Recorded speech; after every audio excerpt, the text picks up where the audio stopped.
Welcome to part 3 of my GameCube collection series on official GameCube week on the channel. In part 2, we talked about my journey from beginning to end as far as where I started with the GameCube, how I got my collection, and where I'm at now. If you missed that video, and if you missed part 1 where we looked at every single North American Black Label GameCube game, I will leave a link to both of those videos in the description down below. In part 3, we are going to be looking at all of the extra stuff in my collection that is not part of the official North American Black Label set. So strap in, folks, as always, and let's take a look at all the extra cool stuff that is in my collection.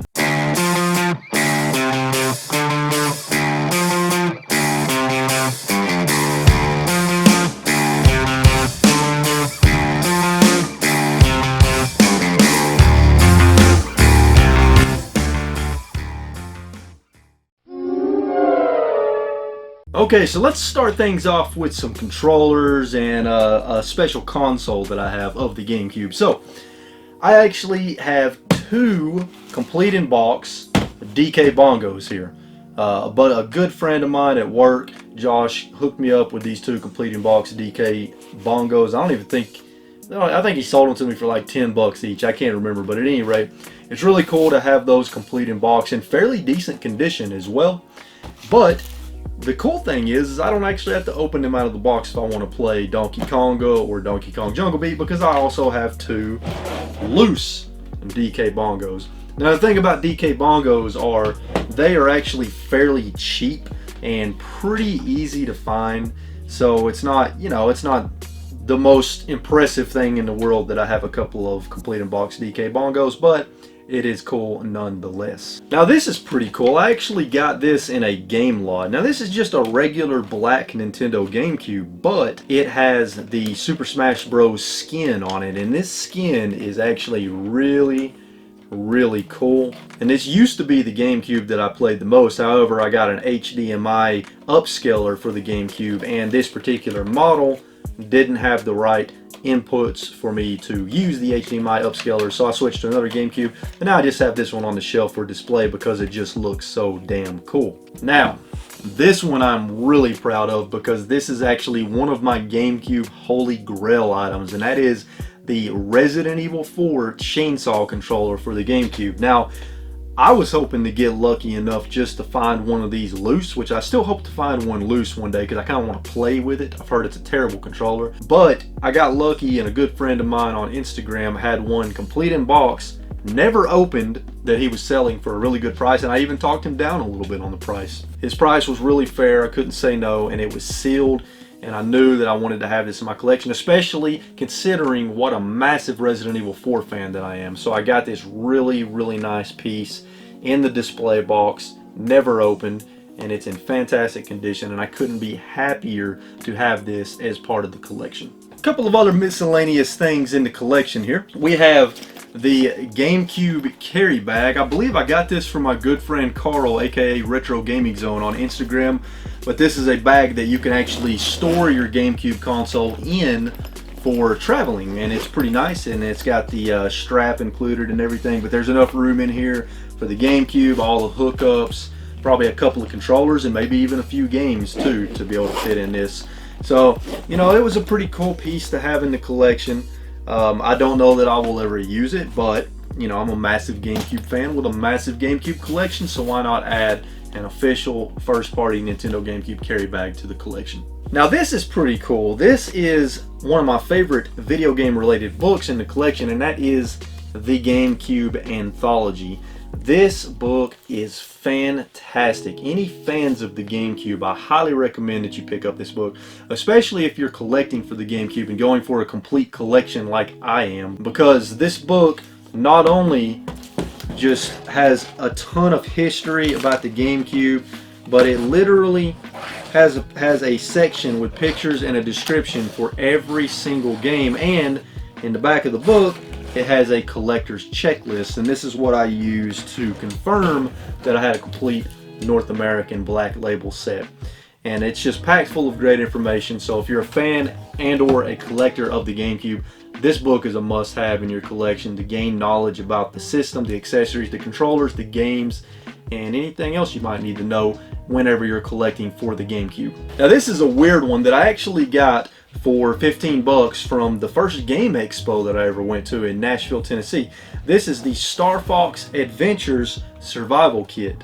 This survival kit includes Fox Fuel, Game Tip toilet paper, and a custom door hanger. Now unfortunately this one was missing the custom door hanger. I might try to see if I can find that on eBay at some point, but it does have, the box is in relatively decent condition, and it does have the Fox Fuel soda, which I will of course never open and drink. It's probably not even, it's probably way expired by now. But Fox Fuel soda, and of course, still in the wrapper, we have the Game Tips toilet paper that has game tips for Star Fox Adventures on the toilet paper. Why? I don't understand, but it's there. So this was a pretty weird piece for the collection, but it's still pretty cool, and the fact that I got it for $15, I'm pretty happy with. I like finding really weird stuff like this, and it was a Circuit City exclusive, and Circuit City doesn't even exist anymore, so that makes it even more unique in my opinion. Now let's get into some of the games and a few other things that are part of the collection. So I of course have the Game Boy player. I don't have it in front of me right now. It's attached to my GameCube over here under the TV. I didn't feel like taking it apart, but I do of course have the Game Boy player disc with the instruction booklet in the original case. The only thing I'm missing is the slip cover that goes over the Game Boy player disc case. I will get my hands on that one day, but for right now I don't have that. I also have the 13 soundtrack. So this is the official soundtrack for the cel-shaded comic book style first-person shooter 13, and this was actually a pre-order bonus from Ubisoft, and it has the entire soundtrack for 13. I got this on Amazon sealed, or was it eBay? I can't remember, but I got it sealed. It was fairly cheap too, and the soundtrack in that game is actually really good. But knowing that it was a pre-order bonus for one of my favorite first-person shooters on the GameCube, I had to pick that up and add it to the collection. And we have the Nintendo GameCube Preview DVD disc. This was a DVD with a bunch of trailers and previews for various Nintendo GameCube games. I don't know if this came in a case or any kind of slip cover or anything like that. I have it loose. I need to do a little research into that, and if it does, try to get my hands on it. So as of right now, I just have it loose in a blank DVD disc. This is one of the rarest and most expensive items in my GameCube collection, and that is the Legend of Zelda Wind Waker and Metroid Prime combo pack. This combo pack has both discs for both games, as well as the instruction booklet for both games, and this is one of the rarest and most expensive items that you can buy for the GameCube. When I bought it, it was over 200 bucks, and I think the price has even gone up on it since then. So I'm very happy to have this in the collection, and it's in mint condition too, which makes it even better. Next we have the Metroid Prime variant that comes with the Metroid Prime 2 Echoes bonus disc, the demo disc. So this is just a variant for Metroid Prime. This one's not particularly rare, but it is fairly uncommon, and it's pretty cool to have that in the collection. Next up we have a combo pack, and this combo pack is the Outlaw Golf / Darkened Sky combo pack. To be honest with you, I have no idea if this one is rare or not, but it has both games in it as well as both manuals, and that's pretty cool. There are a few other combo packs on the GameCube that I don't have yet that I need to get my hands on, but this is probably one of the easier combo packs to get. Now this isn't really anything too special. It's just Rampage Total Destruction sealed.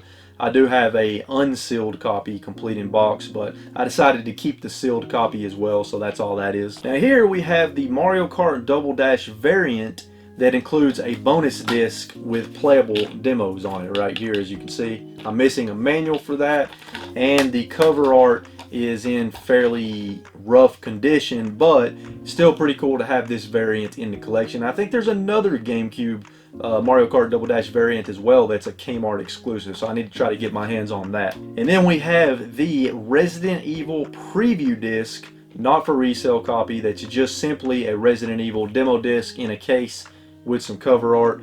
I got that from my buddy Carl, aka Retro Gaming Zone, on Instagram. He hooked me up with that for a good price. Very happy to have that in the collection as well. Like I said, huge Resident Evil 4 fan. Now we have the GameCube preview disc with the original cover art, so that's pretty cool, because usually when you see this preview disc, it's just the disc loose by itself, but I've got it in the GameCube case with the original cover art, and of course all the extra stuff that came in the case as well.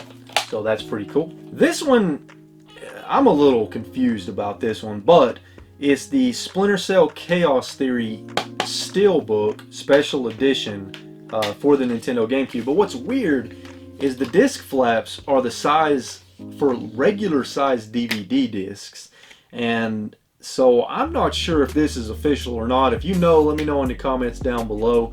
Sometimes I wonder if somebody just took the special edition case from the PlayStation 2 or the Xbox and stuck the GameCube discs in it, but I'm not 100% positive about that. But like I said, if you know, throw that in the comments down below. Now this one in particular I'm very proud of, and again, I got this from my brother Carl in New York, aka Retro Gaming Zone. This is the Resident Evil 4 GameStop Special Edition in this really cool tin, and this thing is just amazing. So inside the tin here, of course, he wanted to throw in one of his stickers, so there's a Retro Gaming Zone sticker. But inside the case we have this cool Resident Evil 4, I think this is a lithograph, and then we've got the certificate of authenticity. We have this cool little Resident Evil 4 prologue book that has information about Resident Evil 4, the characters, and the story. And then of course we have the game itself with the manual and the 2 discs. I was very happy to add this to the collection because this thing is getting more and more expensive and harder to find. So Carl, if you're watching this, dude, thank you so much for hooking me up with this at a great price. I greatly appreciate it. Next up we have the Odama box. So this is the big box that has the game in it, and it's actually sealed, so that's pretty cool. Unfortunately the box isn't sealed, but the game itself is sealed, so that's nice. And then of course inside the box we have the microphone. I don't really want to dig that out, but pretty neat to have that because this is another item that is pretty hard to find. The Odama big box, pretty hard to find. The box is in a little bit rough shape, but you know, I mean, I'll take it. It's better than not having the box, I suppose. Again, I got this from Carl, Retro Gaming Zone. He found this for me in New York, and that's the Batman Rise of Sinzu Lithograph Commemorative Edition box. So this comes with the game itself, really good condition copy, complete in box, disc and manual, really nice there. But then we also have the lithograph. So let me just pull that out and let you see that. Pull that out. What the hell's wrong with you? Alright, so we've got the lithograph here, and this thing is rolled up tight. So let me just unroll that, and there's what that looks like. And then on the back it has some information about the story of the game. So that's really cool to have this piece in my collection because again, this thing is getting harder and harder to find, and I suspect that the price is going to continue to go up on it as time goes on. So better to have it now than later is what I'm saying. I feel like they could have added something else in the box in this big empty space right here, but it's all good. I'm very happy to have this in the collection, and I'm a huge Batman fan. Batman is my favorite superhero of all time, so that makes it even cooler. And finally, last but certainly not least, we have the Resident Evil 10th Anniversary Collection, which was a GameStop exclusive, and it's a player's choice box. So we got the slip cover here, and in the slip cover we have Resident Evil 0, Resident Evil, and Resident Evil 4. All three are the player's choice versions of the game. Now, this particular anniversary box is really hard to find, and the price on it is going up more and more. And a family member actually had this. I saw it on their shelf one day, and it's in pretty freaking good condition, and I asked them if I could buy it from them, and they sold it to me for 60 bucks, which is actually a great price for this. So I was very happy to get that and add it to the collection. And here we have another thing that I'm very proud to have in the collection, and that is a complete in box, big box, Dance Dance Revolution Mario Mix with the pad, the game, everything included. I got this yet again from my brother Carl, aka Retro Gaming Zone. Hooked me up with this for a great price, and it's in really good condition. This is another thing that's getting pretty rare and hard to find, and I suspect the price will keep going up, especially in this condition. So pretty happy to have this in the collection as well. And lastly, we have the Player's Choice collection right here. Now I'll be honest, I have no idea how many Nintendo GameCube Player's Choice games there are. I've been unable to find a comprehensive list of all the Player's Choice games. I suppose it's just going to boil down to me doing a search for literally every GameCube game to see if there's a Player's Choice version and put my own list together. But as of right now, I have somewhere around 60 to 65 Player's Choice titles, and they're all right here in front of me. Now, I'm not going to name each one off on camera because I think we've done that enough in the last two videos, but you will see some B-roll of the camera panning across the game slowly so that you can see all the Player's Choice titles that I have so far in case you're putting your own list together. But yeah, I'm a crazy GameCube collector, so I am going for a complete Player's Choice collection as well. I just have to figure out how many Player's Choice games there are so that I can know when I'm getting close to being finished with that collection. And I'm also going to make sure they're all complete in box. Well, at least have the manual, I'll say that. And it's just, you know, it's fun to have, for me personally, it's fun to have a Black Label collection and a Player's Choice collection. It's pretty cool. And for some of these games, if one copy of the game doesn't work, maybe the other copy works, that sort of thing. So it's pretty nice. It's almost like having a backup copy of certain games. And typically, if they get a Player's Choice version, it usually means either they've sold very well or they got really good reviews and are considered a really good game. So you usually can't go wrong with a Player's Choice title, usually. Thank you so much for watching part 3 of my GameCube collection series, where we take a look at all the other cool stuff in the collection. In part 4 of the GameCube collection series, we are going to take a look at the rarest and most expensive games and items for the Nintendo GameCube and kind of try to talk about why they're so expensive. Some of that's going to be speculation. As always, folks, if you enjoyed this video, please be sure and smash that like button really hard. I really appreciate it. It helps out the channel a lot, and I cannot thank you enough for your support. Leave a comment down below about anything you want to ask about, anything that you've seen in today's video, or if you have any cool tidbits of information to add about anything that I showed in today's video. If you're new to the channel, consider hitting that subscribe button so that you can join the RetroWolf family and not miss future videos. As always, folks, keep playing games and having a good time, and I will see you all in the next video. Later.